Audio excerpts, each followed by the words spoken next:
Meus amigos, padre fica amuado em plena missa e tira a batina, joga de lado, e isso por causa do Lula. Eu quero mostrar para vocês na íntegra essa cena e explicar o porquê, a razão disso. E para você ter uma noção da proporção na coisa, isso foi parar na televisão. E também iremos neste vídeo reagir a uma declaração do Kleber Lucas. Parece que o Kleber Lucas se sente incomodado com a expressão "o Brasil é do Senhor Jesus" e fez questão de, em rede nacional, negar isso. Ele disse: não, o Brasil não é do Senhor Jesus. Eu quero mostrar aqui para vocês as polêmicas declarações que ele acabou dando nessa entrevista. Vou mostrar aqui um trecho e nós vamos reagir a isso. Antes de tudo, já chega dando aquele like, é um clique, é rápido, é fácil e uma grande ajuda que você nos dá. Então não esquece do like. Não é inscrito no canal? Vem para a família. Não perde tempo. Vem para a família abençoada deste canal, porque aqui mostramos a verdade que você precisa conhecer. No final do vídeo, para você que quer emagrecer de forma saudável, tem aqui um aviso muito importante com o nosso irmão Rodrigo. Então fica comigo até o fim desse vídeo. Tá certo, meus amigos? Vamos lá. Pois é, meus amigos, as eleições passaram, mas a polarização continua. Kleber Lucas deu algumas declarações polêmicas na Rede Globo. E sabe o que é interessante? O Kleber Lucas, vocês sabem, ele demonstrou apoio abertamente ao Lula. O Kleber Lucas, ele é assumidamente de esquerda e já faz tempo que ele rompeu com os nossos valores, com as nossas pautas. E uma prova viva disso é como ele se encaixa igual uma luva com as declarações do Pedro Bial, inclusive foi no programa dele que ele deu essas declarações polêmicas, e como a Globo abraça esse tipo de gente. Você acha que a Rede Globo vai querer dar voz para quem está pregando o verdadeiro evangelho? Para quem está pregando o evangelho de Cristo, que naturalmente confronta a ideologia que a Globo dissemina nas suas novelas, nas suas programações? Claro que não. Quando você vê o Bial de braços abertos ali ouvindo um pastor evangélico, tenha certeza que tem alguma coisa de errado ali. E a gente vê claramente isso quando o Pedro Bial fala referente ao conceito de pecado, porque eles não gostam de ouvir falar em pecado. Eles querem aquele evangelho assim bem docinho, sabe? É só o amor de Cristo, é só a inclusão e aceitar toda a diversidade, não existe confrontação e não existe santificação. Eles não gostam dessas palavras, não gostam do conceito de pecado. É o que você vai ver aqui nas palavras do Pedro Bial e na resposta que o Kleber Lucas dá. E nessa resposta, o cara parece se incomodar com a expressão "o Brasil é do Senhor Jesus". Para ele não, tá errada essa expressão, não se deve usar essa expressão. Dá uma olhadinha no que ele falou. E posteriormente, vou mostrar aqui para vocês a questão do padre, que são assuntos que se cruzam.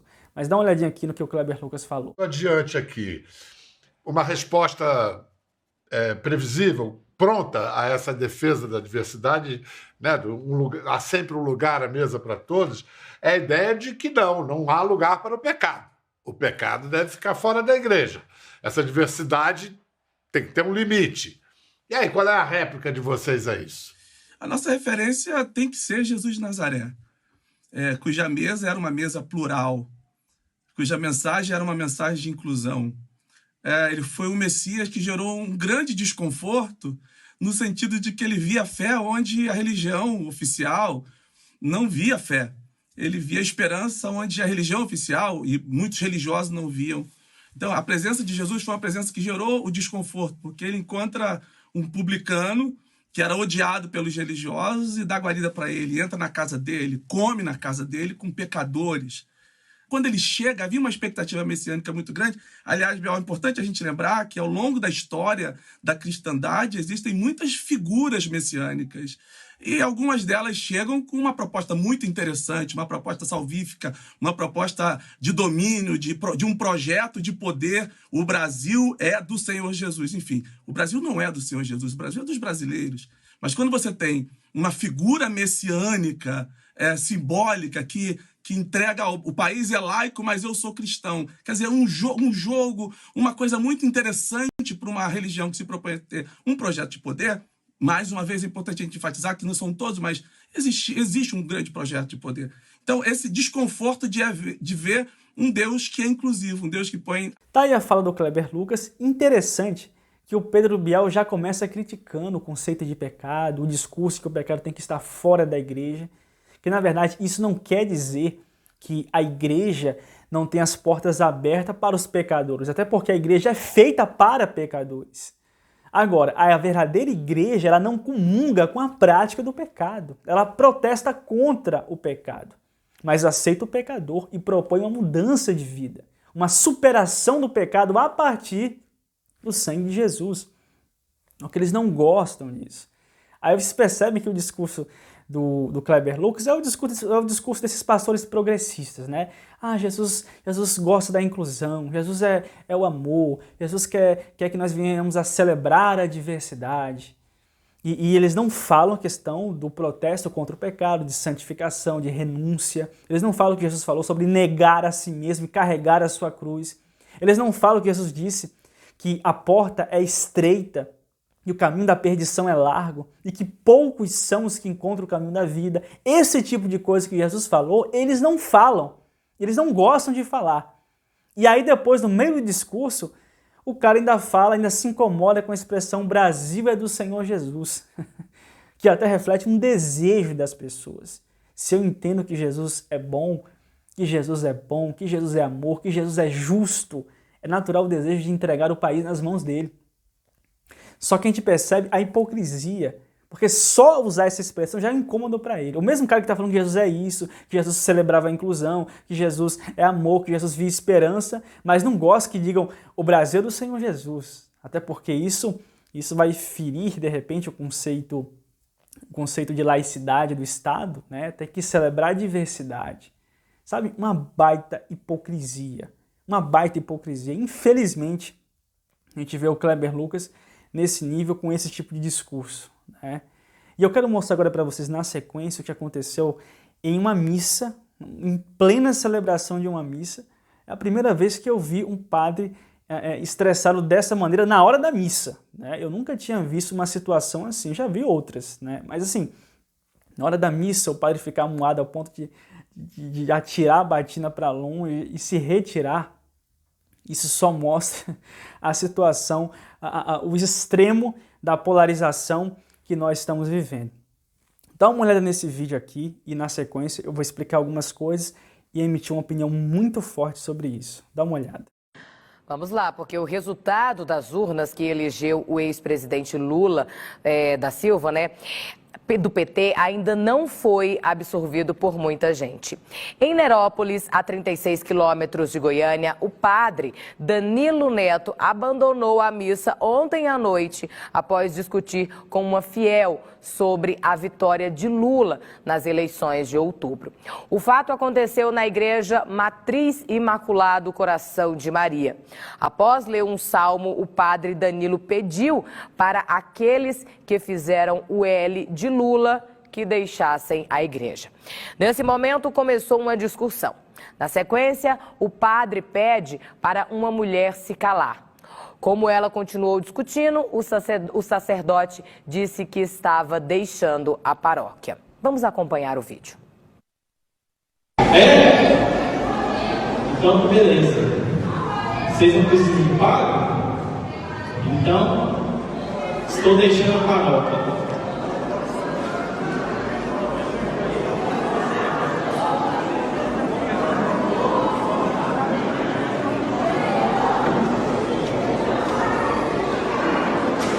Bem, pessoal, tá aí a matéria e eu tenho duas opiniões referentes a ela. Até porque eu achei que a forma como essa matéria foi passada foi um tanto ambígua. Tem espaço aí para duas possibilidades. A primeira é que o padre estava censurando os fiéis que fizeram L, ou seja, que votaram no Lula, e pediu que eles se retirassem da missa. Aí houve alguns fiéis que protestaram contra isso, que reagiram, houve uma discussão, o padre se aborreceu e terminou abandonando a missa, amuado e jogando a bata. Bem, se foi isso que aconteceu, eu entendo que não foi assertivo essa postura, esse comportamento do padre. Até porque o papel da igreja, seja a igreja evangélica ou católica, é instruir os fiéis e não forçar os fiéis a ter algum tipo de comportamento. Já mostrei aqui várias vezes a fala de um ancião da CCB, onde ele fala que o papel da igreja não é se envolver em política, mas instruir os fiéis a considerar os seus valores cristãos, inclusive na hora de uma votação. Só que instruir é uma coisa, você forçar e coibir é uma outra. Até em relação ao pecado. Já pensou a igreja pregar contra uma determinada prática de pecado e dizer assim, agora vocês que praticam esse tipo de pecado, saiam da igreja. Vocês não são bem-vindos aqui. Um baita absurdo. E isso se torna ainda mais absurdo se referir à política, a quem o fiel votou ou deixou de votar. Então, se o padre censurou os fiéis, expulsando eles da igreja por causa do voto deles, para mim isso é um absurdo. Agora, a outra possibilidade que eu vejo, por isso que eu entendi a matéria um tanto ambígua, é que fiéis estavam fazendo o L na hora da missa, e aí o padre reagiu a isso, começou uma discussão e culminou no padre abandonando a missa.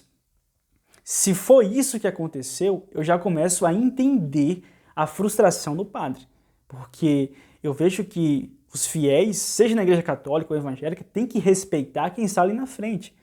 A hora do culto ou da missa não é hora de você levantar uma bandeira política ou fazer o L, o que quer que seja. Tem que respeitar quem está ali na frente e também o que está sendo pregado. Então, se o padre reagiu a pessoas que estavam fazendo o L na hora da missa, aí eu já penso de uma outra forma. O que vocês acham? Vocês acham que o padre estava reagindo referente a quem votou no Lula ou a quem na hora da missa fez o L? Deixa a tua opinião nos comentários. Em todo caso, isso mostra que nós estamos no extremo da polarização, porque, para ser sincero com vocês, eu nunca tinha visto uma situação assim de um padre abandonar a missa, jogar a bata, e isso por causa de política, de uma discussão política, né? Bem, é isso, gente, o vídeo de hoje. Não dê um like, dá tempo ainda, dá um like para nos ajudar. Não é inscrito no canal, vem para a família.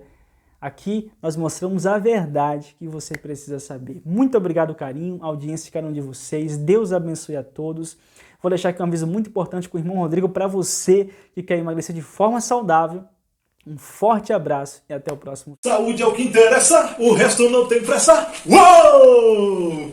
A paz, meus amados, tudo bem? Aqui quem fala é o irmão Rodrigo, representante do Nutron aqui de Cianorte, Paraná. E a alegria do Senhor é a nossa força. Venho apresentar para vocês o Nutron, esse produtinho aqui, ó, um produto 100% natural à base de plantas que não faz mal à saúde, regulamentado tudo certinho. Olha só, para você que já tentou de tudo para emagrecer, esse produto é para você, viu? Chega de enrolação, chega de conversa, o Nutron é top. Você que está assistindo aí o canal do irmão Dionísio, eu deixei meu WhatsApp aqui no primeiro comentário fixado aqui na descrição do vídeo, aqui logo abaixo. Você clicando, você vai cair no meu WhatsApp e vai ganhar desconto. Se você falar que viu no canal aqui do irmão Dionísio, você vai ganhar desconto hoje, hein? Então vem pra cá, clica aqui e me chame.